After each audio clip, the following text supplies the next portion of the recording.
Imagen presenta Industria Activa con Salvador y Casbalceta. Comenzamos.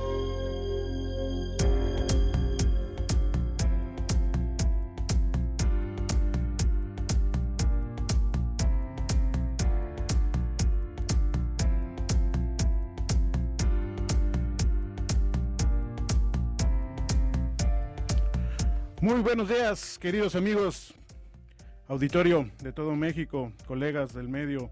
Bienvenidos nuevamente a nuestro programa Industria Activa. Este enero 30 del 2021, aún un día más del primer mes del 2021. ¿Qué tal, Richard? ¿Cómo estás el día de hoy? ¿Cómo te fue en la semana? ¿Qué tal, amigo? Muy buenos días para todos. Bien, muchas gracias. Ha estado muy movido la parte de medios para nosotros. Bendito Dios, hemos logrado concretar algunas negociaciones que habían estado en espera y en general se ven buenas cosas en este inicio del 2021. Excelente. Pues por lo pronto vamos a presentar nuestro programa del día de hoy, Richard. Vamos a tener dos invitados aquí en cabina y a nuestro columnista vía remota, vía digital. En el primer bloque tendremos a Arturo Salvador, mi tocayo, Lozano. Él es el gerente de Kitagawa, Nortec. En el segundo bloque tendremos al ingeniero Carlos Marín, de Zero Point World Holding. Y como lo mencioné anteriormente, Miguel Garzón, del director editorial Metal Mecánica, que nos dará sus comentarios sobre el tema que tendremos el día de hoy, el cual, se me pasó a mencionarlos, se llama Red de los dispositivos y sujeción especial en la industria de manufactura. Es un punto crítico, clave en todo proceso para sacar piezas en tiempo y en el menor tiempo posible, reduciendo los scraps. ¿Qué opinas del tema, Richard? Tema, para no variar, muy interesante, Salvador. Definitivamente este tipo de dispositivos tienen mucha injerencia en el resultado final de las piezas que se vayan a maquilar y obviamente toman una relevancia muy importante a la hora de elegir el tipo de solución que vamos a trabajar, o los productos que vamos a trabajar para cierta marca de vehículos, ¿no? Así es, veremos tanto dispositivos, nos explicarán nuestros invitados, dispositivos hidráulicos, entre los mecánicos, las ventajas de uno y de otros, dónde aplicar, cuándo aplicar. Ese es el principal tema que tendremos el día de hoy, Richard, pero vamos a empezar un poquito con comentarios que ha pasado sobre todo la industria automotriz.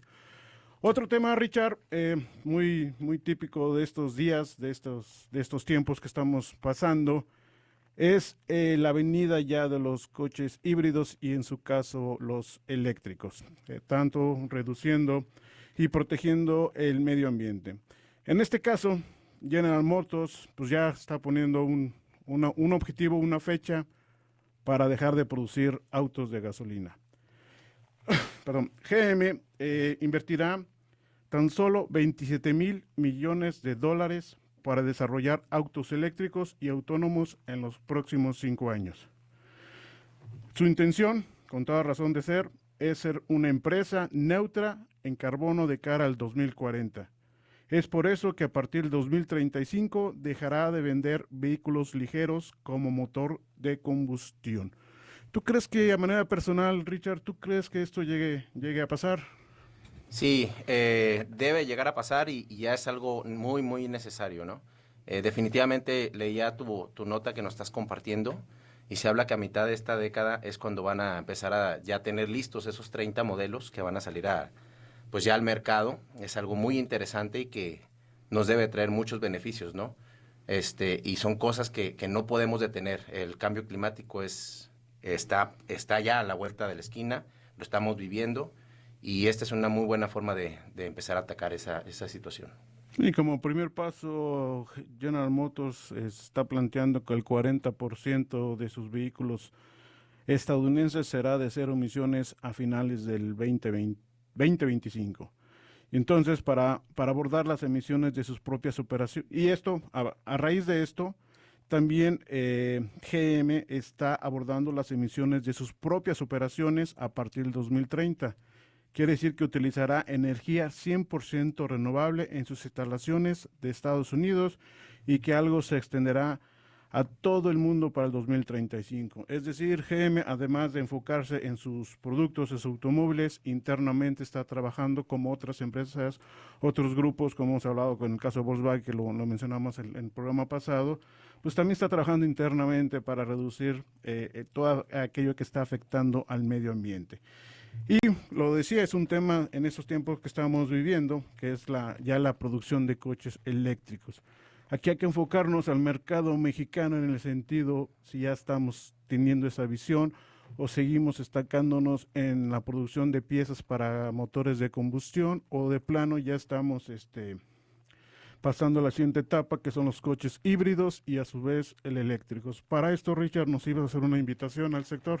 Efectivamente, amigo. Sí, mira, el día jueves 4 de febrero a las 11 de la mañana, hora de México, 12 de Colombia, vamos a llevar a cabo un webinar y es cómo fabricar autopartes para vehículos eléctricos en México. Esto va dirigido a la audiencia de las publicaciones Metal Mecánica y Reportero Industrial. Obviamente es abierto al público. Y bueno, pueden asistir en nuestras plataformas metalmecánica.com y reporteroindustrial.com para registrarse y poder asistir a este interesante webinar. ¿Hacia quién está orientado este webinar? Este webinar va orientado a la industria de manufactura, a las empresas que se dedican a la fabricación de piezas, moldes. Todo esto va relacionado, es un tema de suma relevancia y es justo, va ad hoc al tema que acabas de mencionar tú, ¿no? De lo que está haciendo General Electric. Sí, porque mira, realmente las ensambladoras que ya están establecidas aquí en México, ya varias de sus plantas o de sus líneas ya están produciendo o se están orientando a esa primera plataforma que son los híbridos. También lo vemos en el mercado, en el área o compañías como Tier 1. Este tipo de webinar como el de ustedes está muy bien enfocado en el sentido que el Tier 2, Tier 3 o aquellas empresas locales o productoras de México se empiecen ya a tener esa visión para seguir con la cadena de proveeduría que sostiene a la automotriz, pensando ya en esas tendencias. Ya GM nos está poniendo fechas, ya límites, entonces tenemos tiempo todavía para estar al día a día y estar en la misma cadena de proveeduría con ese tipo de webinar y ver a corto y mediano plazo ese cambio. Definitivamente sí, tenemos que estar preparados. Esta transición debe ser transparente para empezar a migrar de la fabricación de autopartes tradicionales a la híbrida y a la eléctrica. Entonces, este tipo de información y de documentación técnica es importante que la vayamos tomando con anticipación. Y es un efecto dominó porque también toda la podería, hablando de los bienes de capital, hablando de maquinaria, de control numérico, mismos convencionales, herramientas de corte, sistemas de sujeción, esta tecnología va cambiando de tendencia y tenemos que irnos renovando, aplicándolas a los nuevos productos y nuevas aplicaciones para poder estar al día a día y estar al margen de esta tendencia que es los automóviles eléctricos. Y bueno, pasando a otra nota, mi estimado Richard y auditorio, pues es la competencia de la producción de los automóviles. Para el 2020, por causas, consecuencias o razones, mercado, también productos, Toyota supera ahora a Volkswagen como el mayor productor de autos del mundo. Esto se posicionó en la cima en el 2020, dándote unos números. La compañía japonesa vendió 9.5 millones de vehículos en todo el mundo en el 2020. Estos son según las cifras financieras más recientes publicadas por el fabricante, tomando en cuenta sus otras divisiones que son las subsidiarias Daihatsu y Hino.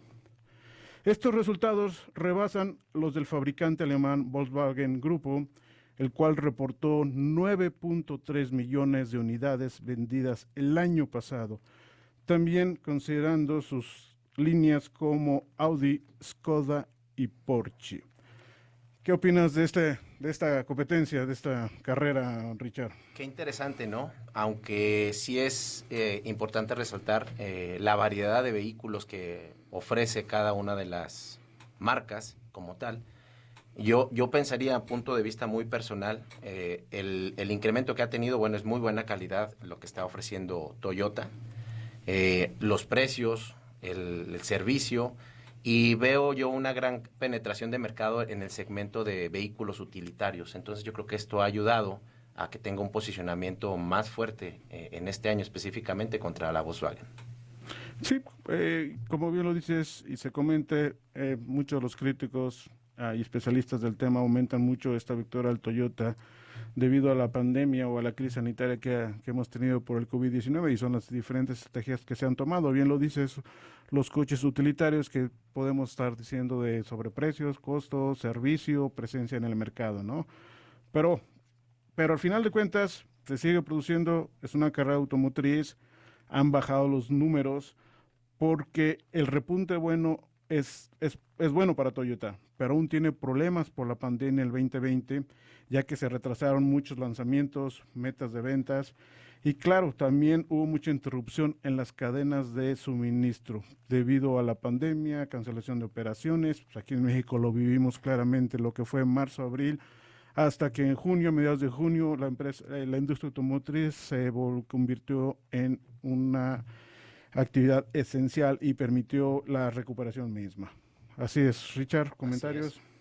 No, totalmente de acuerdo. Y lo hablábamos hace un par de semanas del desabasto que teníamos en la cuestión de semiconductores. Y esto obviamente viene afectando, dado que este tipo de dispositivos o complementos forman parte de muchos de los equipos electrónicos que en este año, por la cuestión de la pandemia, se desató la venta inusitada de iPads, de números de teléfonos celulares, de computadoras. Entonces, existe un desabasto muy, muy importante, muy fuerte, y todo esto afecta a las cadenas de suministros, ¿no? Entonces, sí hay que ver otras opciones de proveeduría, desarrollar nuevas empresas que se dediquen al desarrollo de esta tecnología y esperar a que baje la demanda de estos dispositivos mientras no haya nuevos proveedores. Sí, esta escasez que mencionas de los semiconductores es prácticamente para cubrir una necesidad y se descuidó la otra, ¿no? Que es la movilidad, cubriendo la parte de la conexión, el home office, el trabajo, la conexión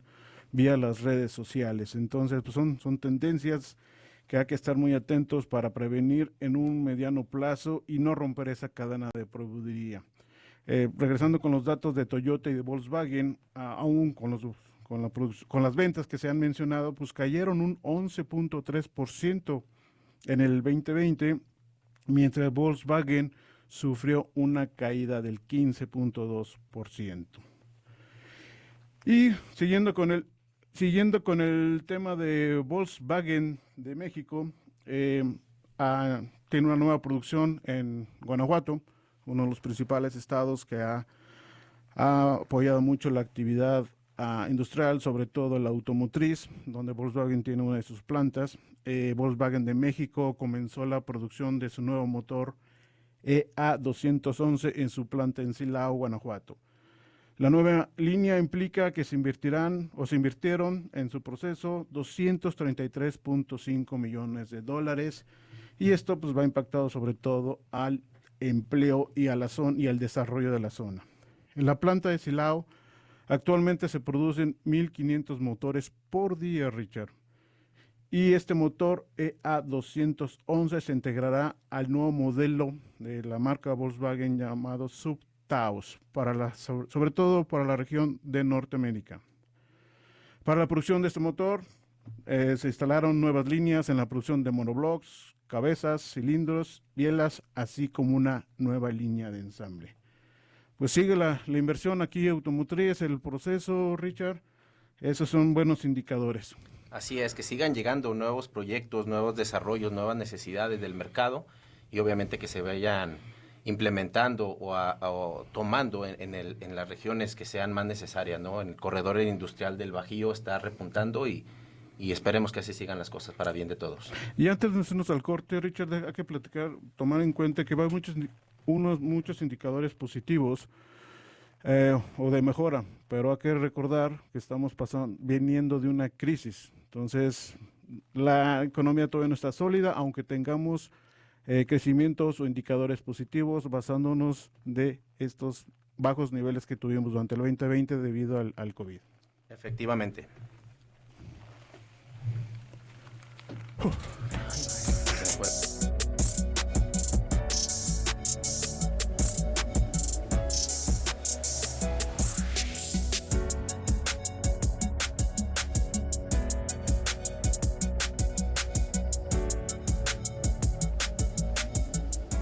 En un momento regresamos a Industria Activa.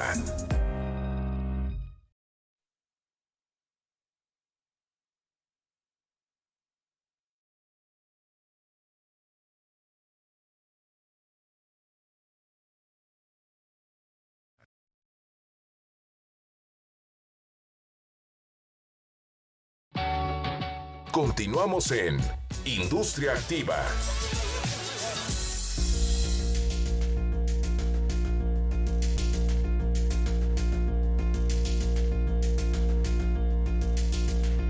Querido auditorio, regresamos a nuestro programa Industria Activa.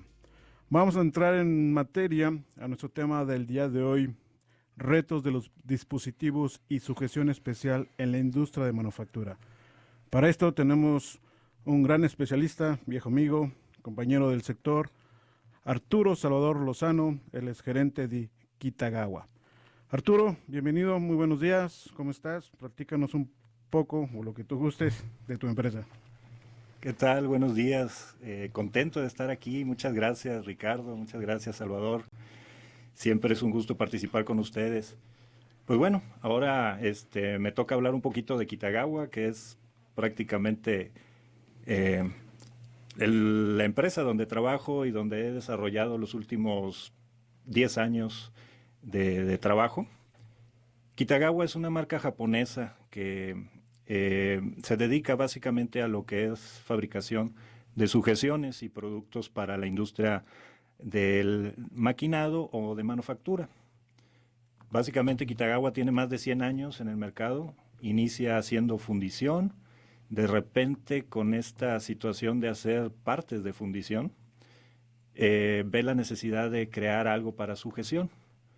De ahí surge el producto como tal, para empezar a sujetar, primero en tornos, después en centros de maquinado y desarrollándose ya con diferentes, aplicaciones. Dentro de eso está nuestra división, que es prácticamente sujeciones, Kitagawa Nortec, y que bueno, tiene como headquarters o corporativo la oficina de Chicago, y de ahí básicamente cubrimos todo lo que es la parte de América. La oficina de México se encuentra aquí en Querétaro y en México ya estamos cumpliendo 4 años de la apertura de la oficina y bueno, con muchas ganas de seguir adelante. Excelente, Arturo. Oye, Arturo, Kitagawa viene de un nombre especial, es familiar. ¿Qué hay detrás del nombre de Kitagawa? Realmente la empresa es familiar. Es curioso, digamos que el nicho de mercado de sujeción es una parte muy pequeña. Realmente el negocio fuerte de ellos es la fundición, la fabricación de elevadores para automóviles y grúas para construcción. Esos son los 3 mercados más grandes que tiene la compañía. Entre otros, hay una división, por ejemplo, que hace drones en Japón y prácticamente son los hijos, los sobrinos que están encargándose de todas estas divisiones. La parte de la sujeción, digámoslo así, está encargada al grupo Nippon Steel Trading, que es precisamente el que hace la comercialización en América y es al que pertenecemos nosotros. Oye, Arturo, hay una duda y más bien aclaró muy bien con el sector. De hecho, me ha pasado. Hay una planta de producción de Kitagawa en México, ¿no? ¿Ellos dónde están? ¿A qué se dediquen? ¿Hay alguna relación con ustedes? Sí, la relación es de hermanos. Ellos son la parte de fundición. Lo que estabas comentando. Es correcto. Están en Aguascalientes principalmente para el cliente Nissan, trabajando para fundir lo que son partes de transmisión y algunos otros componentes. Y digamos que nosotros le damos servicios a ellos con la parte de sujeción y ellos le dan el servicio a Nissan con la parte de producción de piezas. Excelente. Arturo, perdón, una inquietud en cuanto a estos dispositivos. ¿Por qué toman tanta relevancia estos dispositivos a la hora de empezarlos a utilizar? Bueno, el tema principal de la sujeción o los dispositivos en las máquinas, yo lo veo así. Son 3 elementos que debes de tener para el proceso de maquinar. La máquina, el dispositivo y la herramienta. En la medida que los tres se equilibren y que puedan estar en el mismo contexto, es que puedas tú llegar a ser productivo en ese sentido para sacar partes o piezas. Mucha gente desestima el tema de la sujeción y dice, pídete primero la máquina, consíguete las herramientas y la sujeción lo dejamos al último. Es normal, pero en la medida que tú puedas sujetar con mayor fuerza, con mayor rigidez, es que vas a poder trabajar con mayores condiciones de trabajo. Entonces, dentro de este contexto, es una parte muy importante. Recalcando el sistema de sujeción, como lo mencionas Arturo, entre mejor sujete esté, más cortes agresivos puedes meter a la pieza en el cual tu calidad no se va a afectar, puedes aumentar tu producción y claro, van a entrar otras variables. Pero al final de cuentas, Arturo, muy de acuerdo contigo que la sujeción es una prioridad, al igual que los demás conceptos que estamos mencionando, como el de corte, como la misma máquina o el programa como tal, lo que te da una buena producción. Completamente. Es esencial en este proceso y nuevos retos hay todos los días. La parte de la sujeción es una parte que a mí me gusta mucho porque ahora sí que el límite es el cielo. Tienes que imaginar, tienes que crear, tienes que ser creativo en este proceso para poder sujetar con esa rigidez que se necesita, con las condiciones que te presenta la máquina, con las condiciones que te da la herramienta para las condiciones de corte. Y al final tienes que acoplarte a ese proceso completamente para ser eficiente. Por parte de ustedes, ¿cómo es el proceso para solicitar un sistema de sujeción? Yo como cliente voy contigo, le digo, Arturo, necesito un dispositivo de sujeción para una pieza. ¿Cuál es el proceso para que tú me entregues esa factibilidad y ese dispositivo hidráulico? Iniciamos primero conociendo el producto. ¿Qué es lo que quieres hacer? Después de tener ya una idea del producto, y debo de decir algo, estamos muy, muy involucrados en la industria automotriz. La industria automotriz básicamente durante años tuvo las mismas piezas. El cigüeñal es el cigüeñal, sí, para camión, para plataformas auto. de 5 o 10 años. Es correcto. Ahora ha empezado a cambiar ese proceso por autos eléctricos, autos híbridos y demás. Pero básicamente era todas las piezas similares, iguales, de la misma familia. Entonces, el proceso inicia sabiendo qué producto es el que quieres hacer. Obviamente en algunos tenemos más conocimiento que en otros. Posteriormente empezamos a pedir información sobre en dónde lo vas a hacer, cómo lo quieres hacer. Máquina, herramientas, tipo de volumen de producción, etcétera, etcétera. Y bueno, la operación en específico que queremos hacer. Teniendo ya ese conocimiento, nosotros desarrollamos una propuesta. Presentamos la propuesta hacia el cliente la estudia, nos dice, queda aprobada, coloca una orden de compra y luego ya procedemos con un diseño. En el diseño se especifican todas las condiciones, el cliente lo revisa, lo firma, lo autoriza, nos lo regresa y empezamos con la fabricación. Hacemos la fabricación, terminamos el dispositivo y ahora sí empieza lo divertido, probar, empezar a arrancar y bueno, siempre cuando es sobre todo un producto nuevo, diferente, hay que hacer pruebas y hay que hacer ajustes. El punto clave que lo veo aquí es el diseño. ¿Dónde hacen ustedes el diseño, Arturo? ¿A nivel México, a nivel corporativo? ¿Cómo lo trabajan ustedes? Todo la parte de diseño, tenemos en Chicago una área donde se encuentran, si no me equivoco, son 14 ingenieros diseñando, en el cual cada uno tiene especialización y se dedica a hacer algún componente. Especialización te refieres al tipo de componentes, hablamos de un blog, una cabeza, una biela, un knuckle, ¿a ese tipo de especialización te refieres? Sí, más que nada me refiero al tema de que uno tiene conocimiento hidráulico, el otro tiene conocimiento mecánico. Entiendo, okay. Y de ahí es donde se dividen los componentes de acuerdo a cómo vayan surgiendo para la necesidad del dispositivo. Oye, Arturo, ¿cuáles son los términos para validar un dispositivo de sujeción? Eso también es muy importante. Dentro de toda la información que nos comparte el cliente, nos tiene que compartir los criterios que van a tomar ellos para el tema de calidad. que pueden ser desde CPKs, inclusive en los procesos se meten lo que son los in-process gauge, que es mediciones en el proceso para poder validar que la pieza está saliendo bajo condiciones. Toda esta información es la que nosotros recuperamos y que la metemos dentro del proyecto para poder dar al final un resultado. No solo es el sujetar la pieza, sino sujetarla con las condiciones que el cliente quiere y con los procesos que él está implementando. ¿Te enfocas a hidráulico meramente o también mecánico?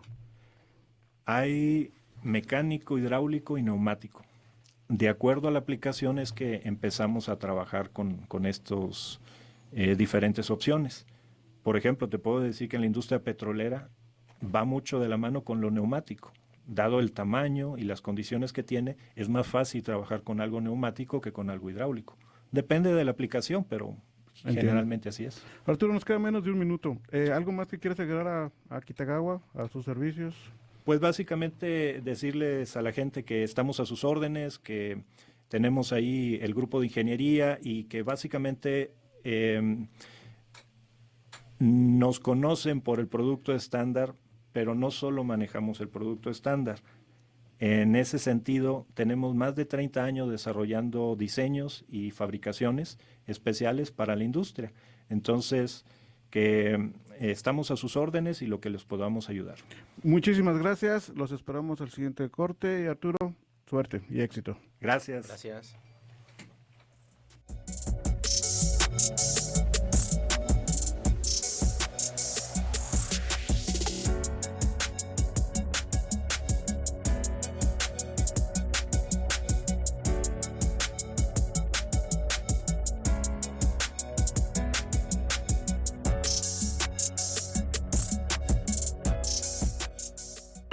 En un momento regresamos a Industria Activa.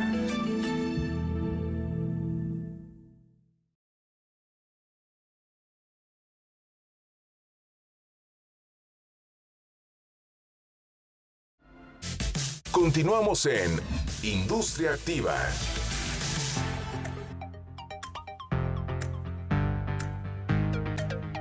Querido auditorio, bienvenidos nuevamente. Regresamos con nuestro programa Industria Activa con nuestro tema Retos de los dispositivos y su gestión especial en la industria de manufactura.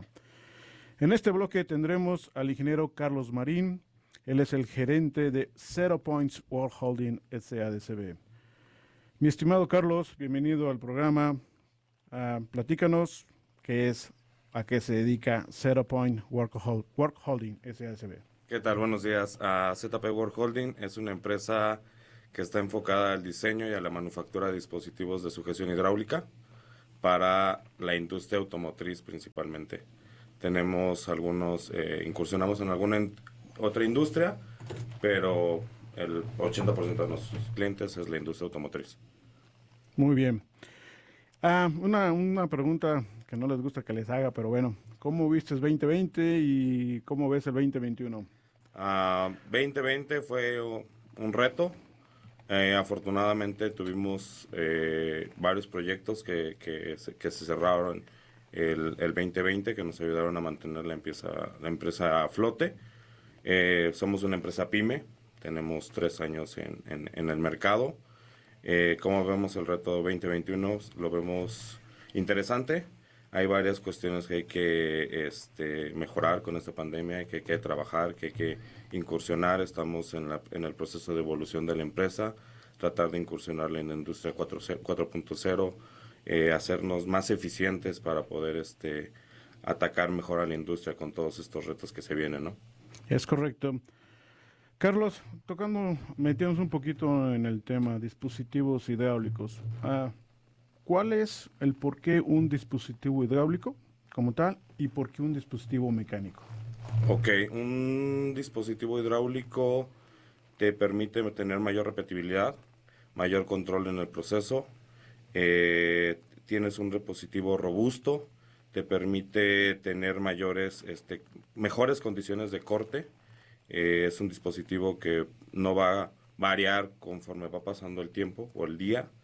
A diferencia de un dispositivo mecánico tienes muchos factores, ¿no? El operador llega a las 7 de la mañana con todas las ganas del mundo, aprieta bien las tuercas, sabe dónde localizar la pieza, y conforme va pasando el día, tienes esa variable de que si ya está cansado, ya no localizó la pieza bien, ya no la sujetó de manera adecuada, puedes tener problemas con las herramientas, desgastes, rupturas de herramientas, variaciones en el proceso, ¿no? Ya entra el factor humano. Ya entra el precisamente. factor humano, ¿no? Platicabas que se dedican principalmente en la industria automotriz, Claro, donde estamos hablando de una producción en serie, producción de alto volumen. claro. Pero ¿qué pasa con y sí aplica mucho lo que estás comentando, y estamos de acuerdo, un dispositivo hidráulico para una producción en serie. Pero ¿cuál es el enfoque a aquellas empresas que tienen diferentes números de parte? Porque un dispositivo hidráulico, tengo entendido, va a sujetar una pieza, ciertos puntos. Claro. Pero ¿cómo aplicamos este dispositivo hidráulico o qué recomiendas a aquellas empresas que tienen diferentes modelos? Buena pregunta. Muchos de nuestros dispositivos, o lo que hemos manejado a lo largo de estos 3 años, es tener dispositivos que te permitan un cambio rápido. Tratamos de hacer dispositivos con bases receptoras comunes, con sistemas de válvulas checks para evitar fugas de aceite, y puedas tener una placa con ciertos puntos de sujeción y speed locks. Son 4 tornillos, retiras ese nido y tú puedes cambiar de modelo, ¿no? En cuestiones de media hora, 20 minutos, 10 minutos, ¿no? Entonces te permite tener una base con diferentes productos, y hoy estás produciendo un modelo, mañana lo cambias, y así sucesivamente. Es decir, tenemos un dispositivo hidráulico flexible, Claro. que nos permite esa variedad o cambiar de modelos dependiendo del requerimiento del cliente final. Exacto. Excelente. Oye, Carlos, y lo platicábamos con Arturo, un parte inicial es el diseño. Correcto. ¿Cómo empiezan ustedes a diseñar un dispositivo? ¿En qué se basan? Nos basamos en conocer el requerimiento del cliente, saber qué es lo que quiere el cliente, entender la necesidad del cliente y poder llevar lo que él nos está diciendo al dispositivo como tal. Cuál es la pieza final que él quiere obtener, o cuál es el proceso que quiere obtener. Nosotros recabamos qué máquina va a utilizar, qué herramientas, el plano de la pieza, cuántas operaciones lo va a hacer, y partimos desde el concepto básico del 3-2-1 de la pieza, ¿no? Ok. ¿Nos puedes platicar cuáles son los principales componentes de un dispositivo hidráulico? Claro, pues tienes los datums, que son los puntos de localización, no son los puntos en los que parte la pieza, son los que te marcan tanto de casting como de maquinado para sacar las cotas principales. Tienes los puntos de apoyo, tienes toda la parte de clamps, que son los que van a sujetar la pieza, y los componentes, en este caso los cilindros hidráulicos y todo. ¿Todos estos componentes se encuentran en el mercado o hay que exportarlos? Todos los componentes hidráulicos se encuentran en el mercado, hay que importarlos. Los utilizamos diferentes compañías, las más reconocidas: Bechtel, Rongel, Pascal, Cosmec. Y de ahí en fuera, todos los otros componentes mecánicos los diseñamos y los fabricamos en casa. Le hacíamos esta misma pregunta a Arturo, te lo voy a plantear de diferente manera. Yo como cliente, le digo, Carlos, necesito un dispositivo de sujeción para tal pieza. ¿Cuál es mi tiempo de entrega para llegar a tener mi dispositivo en mi planta y con mi máquina? Estamos hablando de que Un componente mecánico automotriz. son alrededor de 6 a 8 semanas. Eso incluye el diseño, Desde dispositivo. diseño, fabricación. ¿Y cómo vamos a validar ese dispositivo hidráulico? Pues nosotros hacemos varias pruebas dentro de la empresa. Hacemos pruebas para evitar o garantizar que los dispositivos son herméticos. Todos nuestros dispositivos que diseñamos no llevan tubería. Todo el maquinado es a través de las placas. Son un sistema de manifolds y sándwich, ¿no? Quitamos la tubería desde hace mucho tiempo porque con la vibración de la máquina se van aflojando las conexiones y todo, y tienes un reguero de aceite. Entonces nosotros hacemos pruebas durante un día, 2 días, ponemos a funcionar el dispositivo hidráulicamente, garantizamos que no tenga ninguna fuga, que mantenga la presión. Eso es en la cuestión hidráulica. En la cuestión mecánica, validamos el dispositivo con CMM Tenemos una máquina CMM que nos permite validar los puntos de apoyo, los puntos de contacto, las distancias, los datums, las referencias de maquinado. Y a la par, nuestras máquinas cuentan con sistemas de medición, como son sistemas Bloom y Tool Setters. Oye, Carlos, te voy a hacer una pregunta. Yo, como vendedor de máquinas, que luego me pasa, tú sabes que a veces los clientes hacen la integración. Es decir, tiene un proveedor de dispositivos, un integrador de herramientas y un integrador un proveedor de maquinaria.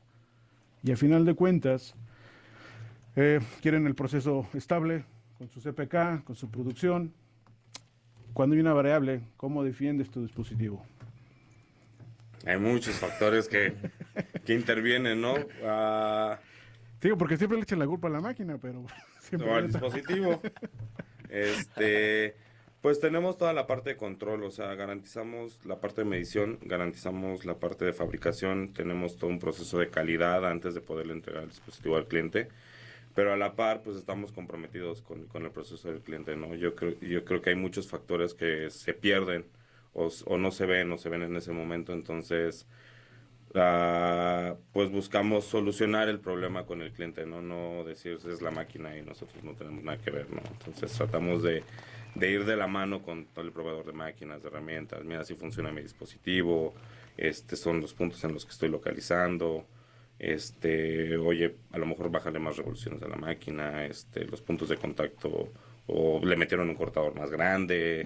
Entonces tenemos toda la información técnica del dispositivo, pero pues siempre hay un factor. ¿Y qué recomiendas al cliente final? Porque hay maquinaria que tienen una interfaz hidráulica para alimentar tu dispositivo hidráulico. ¿Sí? Hay otras máquinas que no, o el cliente no compró esa opción.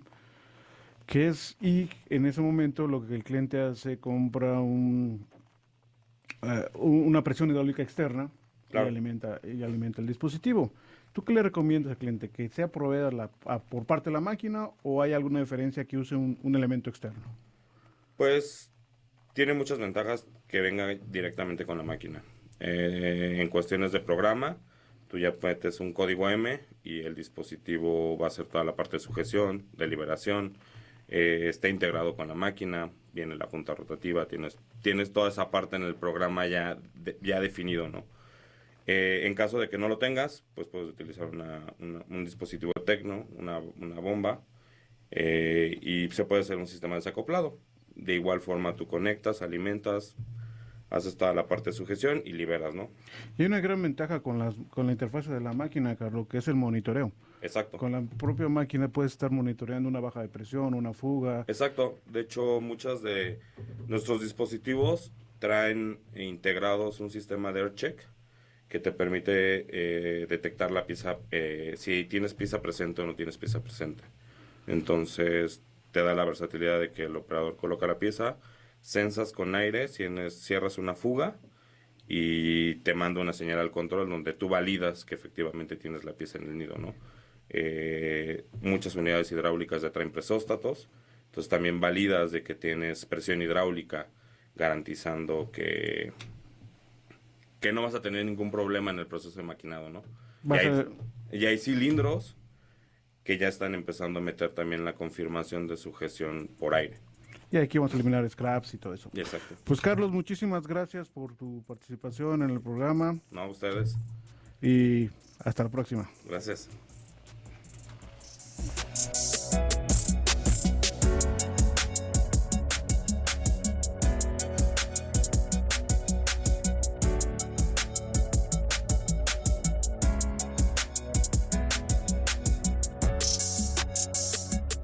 En un momento regresamos a Industria Activa.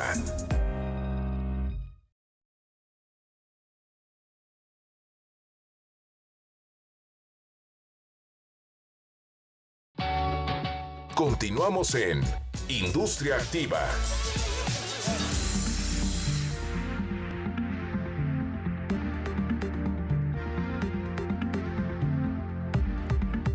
Querido auditorio, colegas, vamos con nuestro último bloque. En este último bloque tenemos a nuestro amigo, ya varias veces nos ha acompañado, nos ha apoyado con su columna a Miguel Garzón, que él es el director editorial Metal Mecánica, hablándonos sobre el tema de dispositivos de sujeción.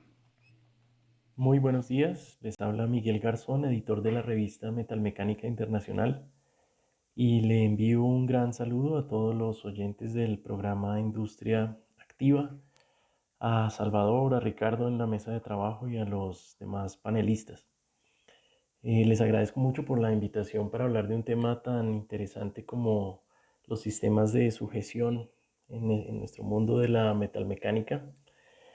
Estoy seguro pues que han venido durante el programa hablando de la importancia de estos tipos de sistemas para sujetar las herramientas, para sujetar las piezas de trabajo y de cómo estos equipos mejoran la productividad a niveles incluso en los que puede llegarse a que un taller ahorre una de esas máquinas de trabajo que posiblemente quería o creía que necesitaba comprar tan solo al ver cómo se reducen los tiempos en la configuración de las piezas, en los cambios de producción de una pieza a otra o de un tipo de pieza a otro.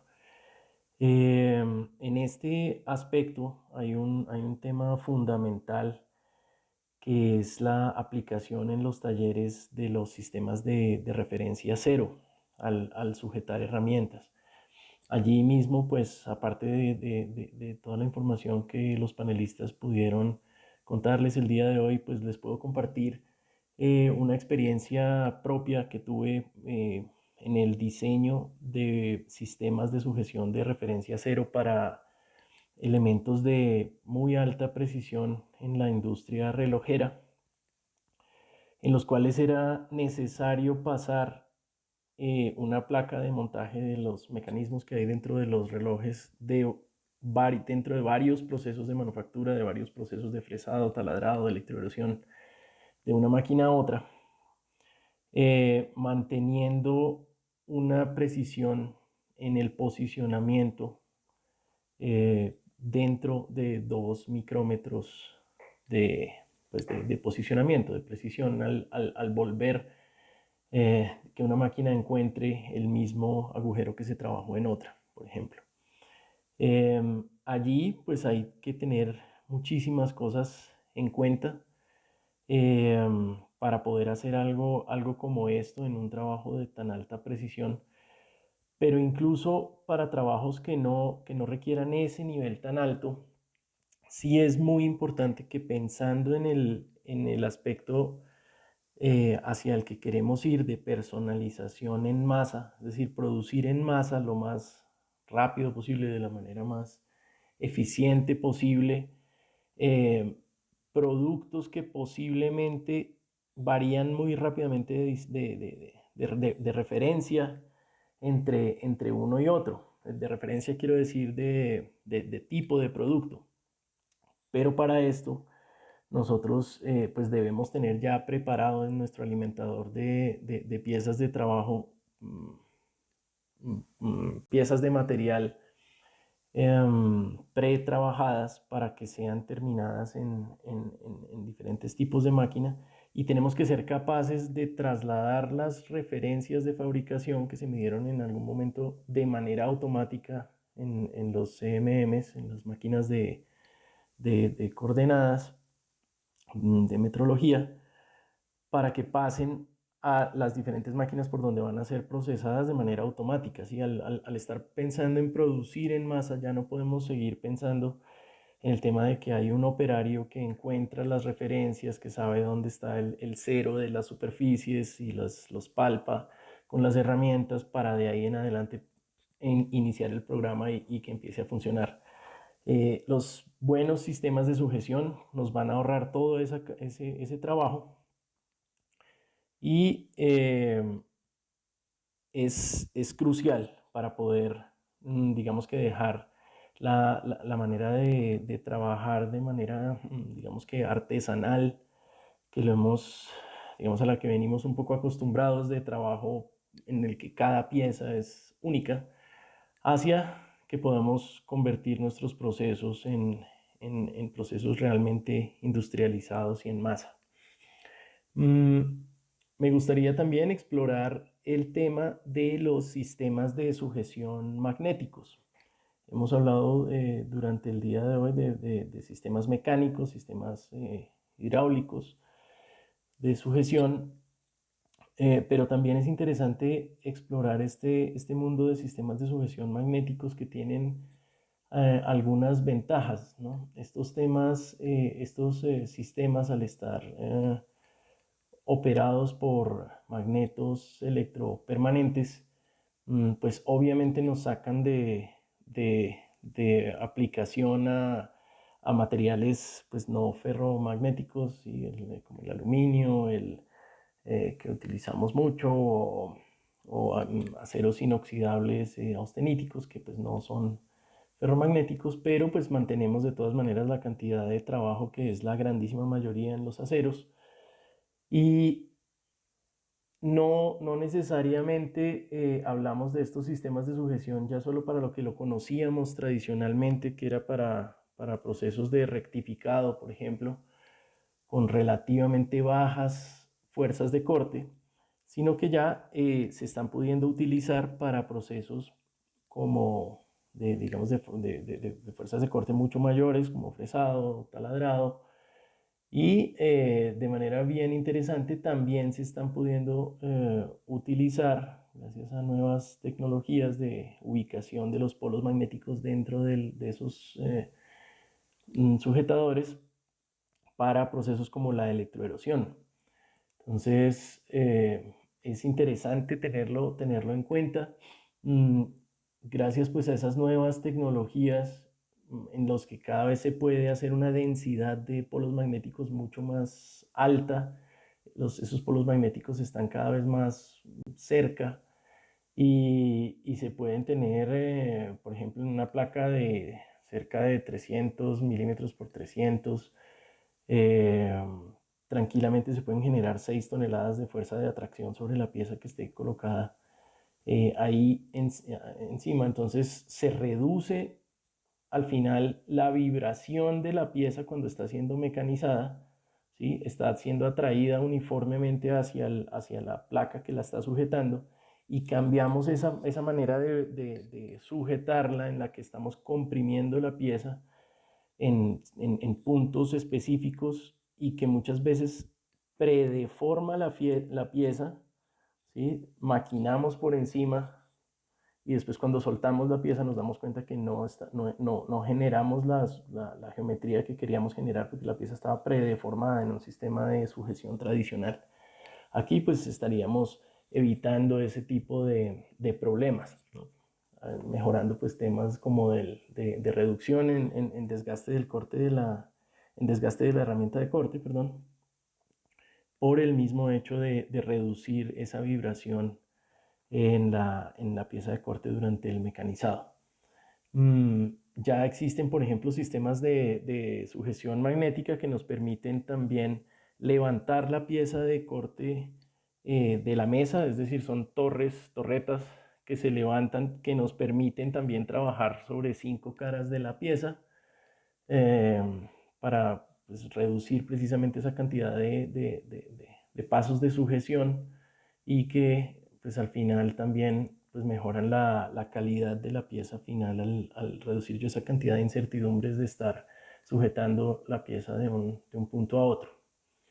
El último aspecto pues que me gustaría tratar es el tema de la sujeción de piezas en electroerosión, que pues yo creo que de los oyentes que han trabajado con este proceso, por ejemplo, cuando se utilizan o se electroerosionan piezas de gran tamaño, y el electrodo también es bastante grande, ese movimiento oscilatorio, refiriéndome a la electroerosión de penetración, puede llegar a generar, digamos, vacíos en el momento en que el electrodo está subiendo de la pieza de trabajo durante esas oscilaciones, y hace digamos, que suelte la pieza de trabajo que estaba agarrada en una prensa tradicional, digamos. Con estos sistemas en los que podemos generar fuerzas de sujeción tan altas, con el sistema magnético, pues se eliminan también esos problemas. Entonces, pues era un tema interesante que me parecía que podría llegar a complementar nuestra conversación de hoy. Y con eso, pues quisiera despedirme por el día de hoy de Industria Activa, dándoles de nuevo un saludo y agradeciéndoles por su atención. Muchas gracias. Ahora los comentarios de Miguel, muy acorde al tema, Ricardo. Sí, tema de suma importancia, y hemos conocido aquí 3 tipos de dispositivos, el tradicional, el hidráulico y el magnético, ¿no? Muy interesante todo lo que nos acaban de comentar los 3 panelistas. Y como lo mencionaba Carlos, ya estamos en tiempos de tener una flexibilidad en todos los aspectos de todo proceso. Y nada más para terminar rápidamente, nuestro siguiente tema es máquinas herramientas dentro del proceso, electroerosión de corte por penetración o por alambre. Interesante tema, Richard. Excelente, muy buen tema para tocar en la próxima semana primeramente. Pues agradecemos a todo nuestro auditorio y los esperamos en el siguiente programa. Excelente día. Imagen presentó Industria Activa con Salvador y Casbalceta. Gracias por su compañía.